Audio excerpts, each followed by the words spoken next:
Principal sir को phone करते हैं और बोलते हैं कि ऐसा कीजिए सर, इसको क्लास 3 में कर दीजिए।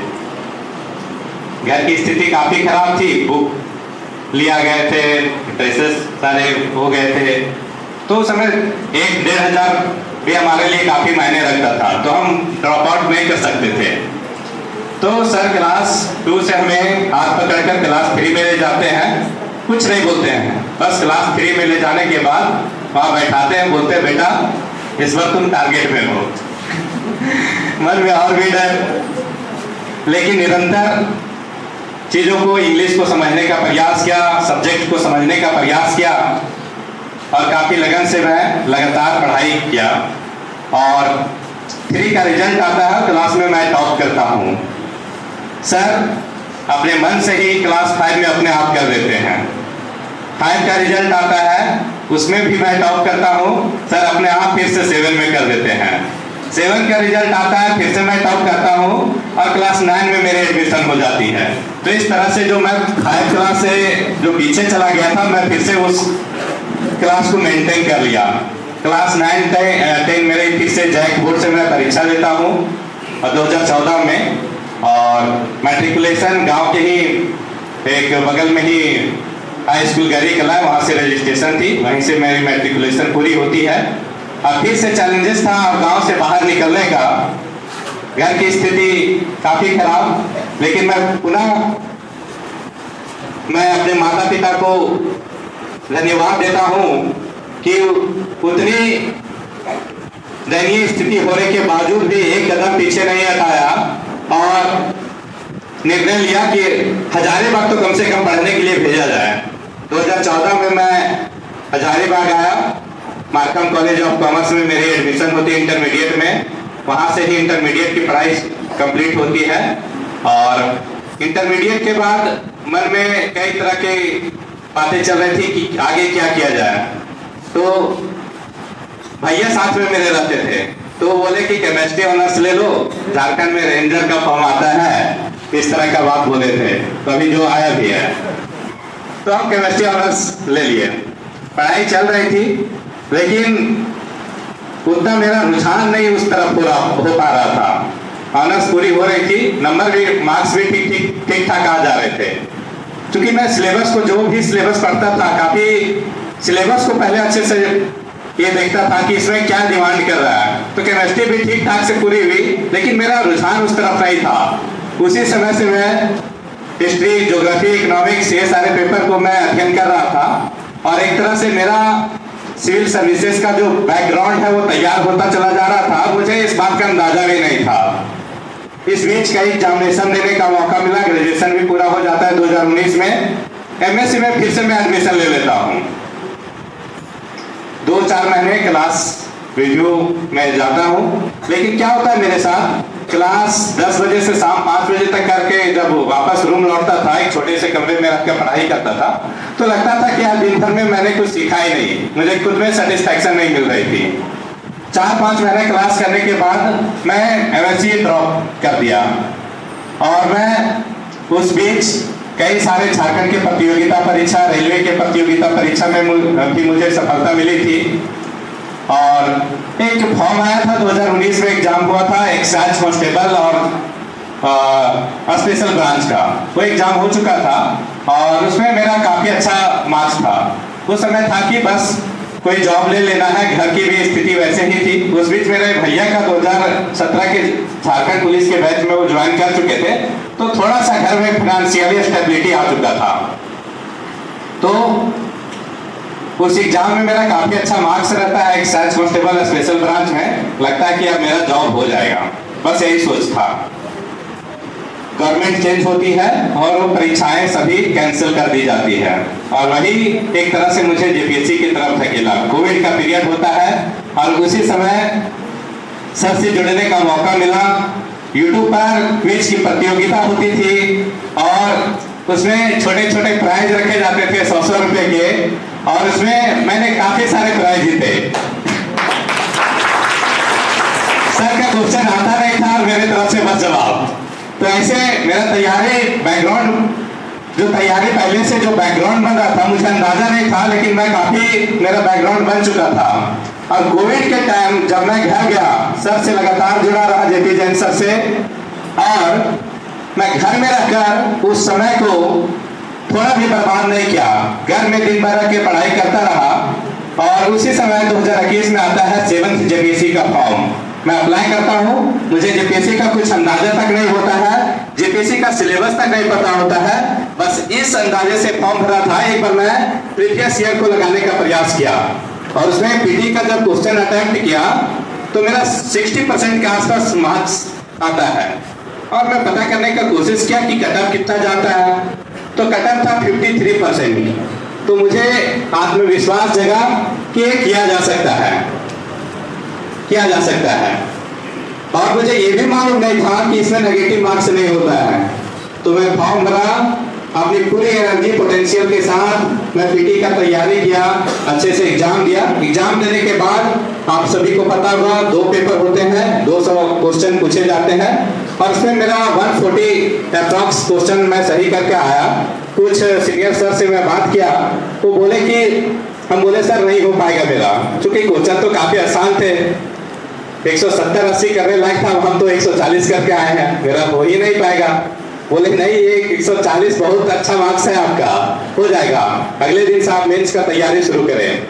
उस समय मेरे पास मेंस का कोई भी अनुभव नहीं था, लेकिन जहां से जो सहयोग मिला, चाहे जेपी सर हो, चाहे कोई भी यूट्यूब का माध्यम हो, कहीं से भी नोट्स हो, मैं अपने तरफ से पूरी एफर्ट लगाया। मेंस का एग्जाम होता है, पहले ही प्रयास में मेरा मेंस मैं क्लियर कर लेता हूँ। मेंस का रिजल्ट आता है और मेंस के रिजल्ट से पहले ही मैं इंटरव्यू की तैयारी कर रहा था। मेरे मन में यही चल रहा था कि मेरे पास खोने के लिए कुछ भी नहीं है।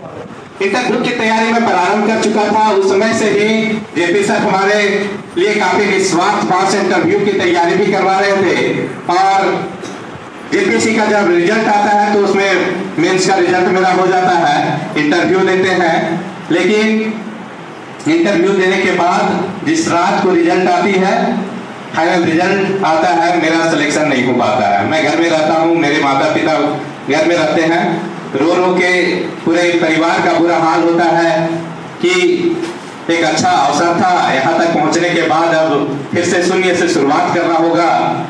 मेरे परिवार के सारे लोग रो रहे थे। सुबह हुई और मैं घर से अपने माता पिता को ये बोलकर निकला कि आप अपना ध्यान रखें, अपने आप को संभाले, आपका बेटा अच्छा करेगा, आप विश्वास रखिए। अभी नहीं हुआ तो क्या हुआ। वो रात मेरी असफलता की रात नहीं थी, वो रात ने मुझे काफी कुछ सिखाया और काफी कुछ सोचने को मजबूर किया। और उसी रात को मैं संकल्प लिया कि इस बार नहीं तो क्या हुआ, अगली बार जब भी मुझे मौका मिलेगा मैं अपनी तैयारी को इस मुकाम पर रखूंगा कि निश्चित रूप से मुझे सफलता मिलेगी ही मिलेगी। और आज आप लोगों के सामने मेरा रिजल्ट है, मेरा चयन DYSP के पद पर हुआ है और झारखंड में मेरा 7th रैंक आया ओवरऑल। तो मैं एक कविता की पंक्ति बोलना चाहूंगा। मुट्ठी में कुछ सपने लेकर, मुट्ठी में कुछ सपने लेकर भरकर जेबों में आशाएं, मुट्ठी में कुछ सपने लेकर भरकर जेबों में आशाएं, दिल में है अरमान यही बस कुछ कर जाए, कुछ कर जाए। इस जग में जितने जुल्म नहीं उतने सहने की आदत है, तानों के भी शोर में रहकर मैं सागर से भी कह रहा हूँ, तुम कितने कंकर फेंकोगे, तुम कितने कंकर फेंकोगे, मैं चुन चुन कर आगे बढ़ूंगा, तुम मुझको कब तक रोकोगे, तुम मुझको कब तक रोकोगे। तो मैंने हार नहीं माना, मैंने अपने प्रयास को जारी रखा। मैं पुनः हजारीबाग घर से वापस वही दाल चावल की बोरी लेकर मैं पुनः हजारीबाग आया और मैं फिर से मैंने अपने कमियों को ढूंढा और जो मैं 3 महीने में जो मेंस का तैयारी किया था, अब मुझे लग रहा था कि अब मेरे पास समय है। एडवर्टीजमेंट आने से पहले मैं 2022 से ही निरंतर लगा रहा मेंस की तैयारी में। उनमें उस तैयारी में लगातार हमारे साथ जेपी सर जुड़े रहे और भी कई गुरुजनों का मेरे साथ सहयोग रहा। और 2022 जिस समय एडवर्टीजमेंट का कोई अता पता नहीं था, उस समय से मैं लगातार राइटिंग प्रैक्टिस करता रहा और एडवर्टीजमेंट आती है फिर से 11th जेपीएससी का 2024 में 24 में एडवर्टीजमेंट आती है जनवरी 28 जनवरी को और लगभग 1 महीने तक फॉर्म भरने का मौका मिलता है और 17 मार्च को पीटी का एग्जामिनेशन ले लिया जाता है। कई के मन में तो चल रहा होता है कि एग्जाम होगा ही नहीं इतना जल्दी, तो आप अभ्यर्थियों से भी मेरा ये सलाह होगा कि आप ये चक्कर में ना रहे कि एडवर्टीजमेंट कब आएगा, फॉर्म कब आएगा। अपनी निरंतर तैयारी को जारी रखें। आपको ये सोचना है कि जब भी मुझे अवसर मिलेगा बस छोड़ना नहीं है। तो 17 मार्च को पीटी का एग्जामिनेशन हो जाता है और एग्जामिनेशन के बाद बस 2 महीने का ही समय मिलता है। जून में मेंस का एग्जाम ले लिया जाता है। उसके लिए मैं काफी पहले से मैं तैयार रहता हूँ, मेंस का एग्जाम अच्छे से देता हूँ। अब मेंस के एग्जामिनेशन के बाद एक गैप मिलता है, काफी डिले हो जाता है, रिजल्ट का काफी इंतजार करना पड़ता है और 2025 20 मई को मेंस का रिजल्ट आता है और उसमें मेरा फिर से सिलेक्शन होता है। अब फिर से घर वालों के मन में कि फिर से फाइनल सिलेक्शन होगा कि नहीं होगा, सबके मन में डर होता है क्योंकि मेंस का कोई अता पता नहीं होता है कि हमने क्या लिखा है और आगे वाला और भी कैंडिडेट क्या लिखा है। हमने तो अच्छा लिखा है लेकिन और भी कॉपी कैसे जांच होगी, जो एग्जामिनर है उनको मैं संतुष्ट कर पाऊंगा कि नहीं, काफी सारी चीजें माइंड में चलती रहती है। लेकिन इस सब के बावजूद भी मैं फिर से पुनः इंटरव्यू की तैयारी में लगा। फिर से जेपी सर हमारे साथ, जेपी सर और उनकी पूरी टीम, अशोक सर और भी काफी सारे लोगों का सहयोग रहा। काफी अच्छे से मैं इंटरव्यू का तैयारी किया और इंटरव्यू जिस दिन मेरा था, जब मैं कमरे में प्रवेश किया, मेरा फिर से पुनः जो पिछला इंटरव्यू था फिर से मुझे उसी बोर्ड में इंटरव्यू देने का मौका मिलता है। साथ ही मनीष रंजन सर मेरे बोर्ड में थे जो कि हजारीबाग के डीसी रह चुके हैं, अनूप बिरथरे सर थे जो कि हजारीबाग के एसपी रह चुके हैं। तो एक तरह से फेमिलियर सा चेहरा लगा, तो मेरा तो डर ऐसे ही खत्म हो गया। तो काफी अच्छे तरीके से मेरा इंटरव्यू हुआ और 25 जुलाई की रात फिर से वो रात आती है रिजल्ट का और करीब 2:30 बजे के आसपास में रिजल्ट प्रकाशित होता है, जेपीएससी का अंतिम परिणाम। मैं फिर से वो पुनः 2022 वाली रात को याद किया और ये फिर से 25 जुलाई की रात, दोनों रात में काफी फर्क था। मैं दोनों रात पूरी रात जगा, लेकिन दोनों रात में काफी फर्क था। लेकिन वो रात भी मेरे लिए काफी कुछ सिखा के गया था। उसी का परिणाम था कि मेरा चयन इस बार अच्छे रैंक के साथ हो पाया और ये मेरा पूरा निरंतर प्रयास रहा, लंबी संघर्ष की यात्रा रही। उसमें मेरे गुरुजनों का, मेरे माता पिता का, मेरे कई साथियों का योगदान रहा जो मैं यहाँ तक आज पहुँच पाया हूँ। तो मैं सभी का शुक्रगुजार हूँ, सभी को मैं धन्यवाद देता हूँ जो मेरी सफलता में, मेरी सफलता की यात्रा में हमारे साथ रहे। मैं रश्मि राठी की एक कविता बोलना चाहूंगा। मेहंदी जब चढ़ती है बहार, बनती ललनाओं का सिंगार, जब फूल पिरोए जाते हैं हम उनको गले लगाते हैं। आप लोगों को पता होगा मेहंदी की पत्ती का जो कलर होता है वो लाल नहीं होता है, हरा होता है, आप सभी को पता होगा। लेकिन उसमें लालिमा तब आती है जब उसमें लगातार प्रहार चोट पड़ता है।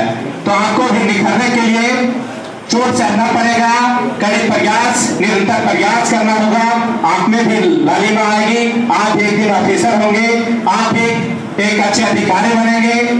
आप देखते होंगे जो माला पहनते हैं, एक फूल से माला सिर्फ नहीं बनता है, एक फूल की पूरी लड़ी में जब सुई से उसमें पिरोया जाता है तब वो माला का रूप लेता है और वो पहनने योग्य होता है, गले लगाने योग्य होता है। तो आप भी उस कड़ी से गुजरे, उस निरंतर प्रयास से अपने आप को उस मुकाम तक पहुंचाएं कि आप भी लोगों को सुशोभित करने के लायक बने। मेरी आप लोगों जो सभागार में उपस्थित बच्चे हैं, अभ्यर्थी हैं, मेरी मंगल कामना है कि आप भी अच्छे पद पर जाएं और राज्य का, देश का नाम रोशन करें।